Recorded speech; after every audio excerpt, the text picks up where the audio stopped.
And to be fair, I don't mind them as critics, but they're not that great. So Kristy is a big Paul Thomas Anderson fan, and she is really bad. She's a really bad writer, not a very good film historian, gets things wrong all the time, gets a lot of details wrong.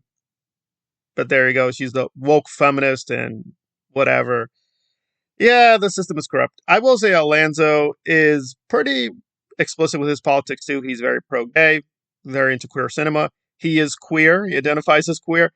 But I will say at least he knows his stuff a little bit. He's clearly the brains of the operation. But neither one of them are very good when it comes to criticizing or evaluating superhero films. So I will say Alanzo at least does study up a little bit more than Kristy, who's just like, I brought my 10-year-old son, Nick, and Nick, I turned to Nick. Nick, was that good? Nick says it's good. I think it's good now, guys.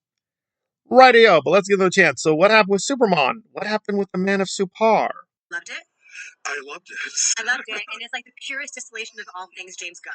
Yeah. Like, it's all of his big crowd-pleasing superhero instincts, but also the weirdness that marked his early films and who I think he truly is. Yeah, he gets comic books and comic book movies in a way that very few people along the way have. And yeah, it just to me was a thrill, and I kept thinking, if it were this easy, everybody would do it. It's obviously really hard to do one of these well. Look at the last 20 years, how many crappy superhero movies we had to sit through. And geopolitics and all that stuff. Nicholas Hoult is a terrific Lex Luthor. Not too serious, but also not a joke. Yeah, not goofy. No, not totally not goofy.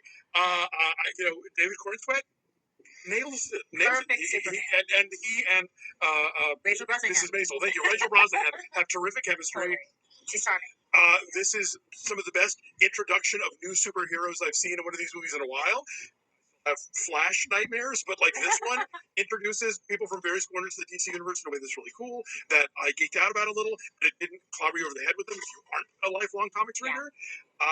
This is great. Well, there you go. So now we have these two prominent, the woke feminist and the gay is like, I love that. Wow, don't you feel silly being critical of James Gunn? Well, I mean, the problem with them is their critical scale. And I will say Alanzo, at least, is more consistent and is not a complete moron. But her scale is, holy cow, is it bad? I mean, I think the Snyder Cut for me is one of the best films of all time. She disagrees. That's fine. I mean, I can admit there are many flaws with the Snyder Cut. I mean, they couldn't fix everything, but I think they did a really good job. She still gave that a fairly low rating. You're like, huh? As you can expect. Oh man, with Black Panther, she thought, oh my god, Black Panther, guys. Oh my god. Felt like such an African American woman. Oh my god. So beautiful, so black and gay. Oh my god. She loves, of course, the very, really bad comic book movies and really terrible superhero films. She's like, that's good stuff, guys. I don't get it. Like, she even defended, I am not joking with you, Madame Web. Yes, I'm not joking with you. She said, I don't know, I thought it was kind of fun and zany. It's not as bad as people think it is. So that's her scale. Superman and Madame Web.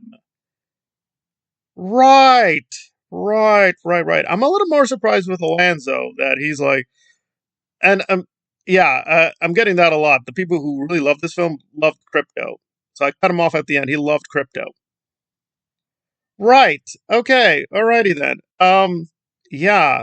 I don't know what to say about this, but then it's very strange that the same. I think I said this in another video almost exactly. The people who really hate the superhero films really seem to like this film. And the people who actually care about superhero films and comic books are really going to dislike a lot of things. I will say, though, that there are some consistencies in these criticisms and praise. So there's a lot of praise for the Fortress of Solitude, some interior design, and some of the visual effects, and for some of the action scene. There, everyone seems to agree that's good stuff. Also, Rachel and Nicholas are getting pretty consistent praise. But David Cornsweet is very divisive, I find. So, but they're saying, I love him. I love him so much. And they love this stuff so much, they can't remember the cast. Right. So that's the film critics today. I loved it. Superman has David Cornsweet and Rachel Guys, it was great. It was great. The interiors and the fun, and it was zany. It was everything I wanted. With the fun and the silliness, it's not like that 20-year nightmare of endlessly really bad films and them comic books and superhero stuff. Like The Dark Knight. Like The Dark Knight has many problems, but yeah, apparently this is better than The Dark Knight. Okay, okay. Man of whatever. Snyder versus that guys, deal with that. Alrighty then. So at least two prominent liberal, I put liberal quotation marks, are gonna be like, guys, it was great. It was everything. I mean, he's amazing. He's my Superman. I don't want any more. We're done. Superman, they did it. They did it, guys. Yeah, well, okay, so now we have her. We got Alanzo. We got Grace Randolph apparently also likes this very much. So some of the really big wokos are like, they're going cuckoo for Cocoa Puffs for Superman. I will say, I will just criticize one aspect, which apparently they're amazing visual effects. They didn't bother to note. Which is going around. It's going viral. There's this one scene where Superman's foot or the boot, it doesn't look right. It doesn't look right. It looks like it's too expansive or his foot is too large. So, yeah, these great super critics didn't notice a major editing or visual effects mistake. They just they didn't catch that because they're full of love. It's just a lot of love of Superman, guys. Finally, like they never got Superman right before. This one finally got Superman. He's supposed to be super happy diaper guy. That's what he is. Well, I don't know. I've read like wolf at this point, probably over 100 plus Superman comics. This does not fit anything from the comics that I've seen, except maybe the costume. It's a weird amalgam of Kingdom Come and the New 52, but yeah. So I'm skeptical. I'm very skeptical. I am super skeptical. And granted, with the YouTubes, you make more money being negative, but I don't know. I think a lot of people are going to be like, that's what they did?